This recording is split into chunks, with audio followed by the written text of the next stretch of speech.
Hello everyone, Shavuot is soon upon us, and I wanted to share an idea I heard from Rav Bernstein. It is also recorded in his new sefer, The Call of Sinai.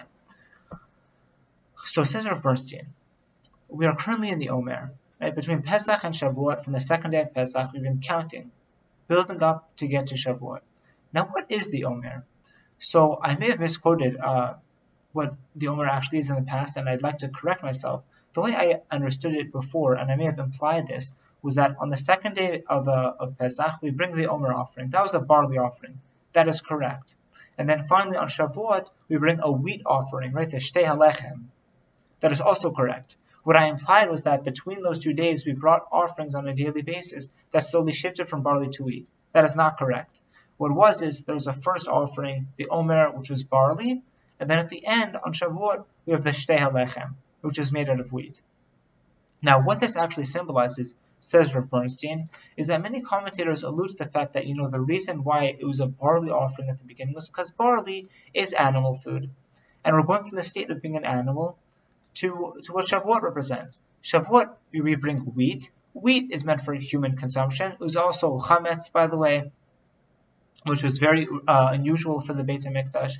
But the point is, we're meant to kind of see ourselves as going from this kind of unrefined, animal-like state back in Pesach and slowly developing ourselves until we're ready for Matan Torah and Shavuot, and that's what the Shtei Halechem represents. The fact that we're getting wheat, it's human food, human consumption. We've gradually shifted from the animal to the human. That is a very classic commentary on what the Omer means. However, says Rav Bernstein, there is a bit of a difficulty with this. And the reason why that is because every day we count the Omer between the second day of Pesach and until we reach Shavuot. Now, what do we say? There are two different nuschot. It either says, we're 6 days La Omer, or we're 6 days Ba Omer. Regardless, we're talking about how we are in the Omer. We are currently in the Omer. We're not moving from the Omer. We would have thought that the appropriate way of saying it is we're 6 days Meha Omer, from the Omer, because that's what we're looking to move away from. At the end of the day, the second day of Pesach, we bring the Omer offering. That's a barley offering. That's animal food. That represents the animal state that we're in. We're trying to move away from that into Shavuot, where we become fully human and we get wheat.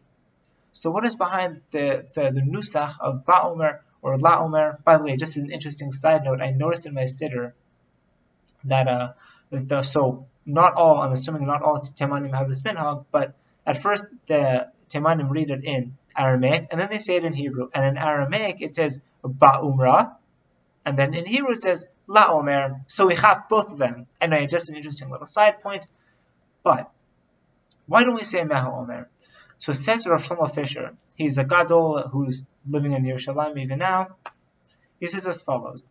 That's because there's another way to see this animal connection. That is to say, humans, the way we can sometimes relate to other people is in a calculated way, in a more reserved way. We can be distant. We don't really know the person, don't feel comfortable, not really willing to open up. An animal is different. The way an animal feels connected to its master is it's primal. It's all-encompassing. It's complete devotion to the master. And that is actually a positive trait. So the reason why, says Rav Shlomo Fisher, that we say it's a La Omer or Ba Omer, and we do not say that we're moving away from the Omer, is because that's something that we actually want to build on. Eventually, we do reach Sinai, and we have to reach Sinai, and we do accept upon ourselves the intellect and the intellectual rigor of Torah, and living a fully cognizant life, and that's important.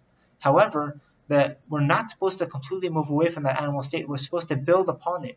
That is to say, we take the barley message, right? That barley within us, that animal within us, and we don't just kind of leave it be. We do need to develop it. But what we do is we take that emotional connection that we feel, and then we accept upon ourselves the yoke of Torah, which brings with it the intellect. And those two things fused together allow us to live a fully Jewish life. We need to feel fully emotionally connected, and we need to be fully intellectually rigorous in our understanding and investigation of Judaism and Torah. We'll leave it there. Shabbat Shalom and Chag Sameach.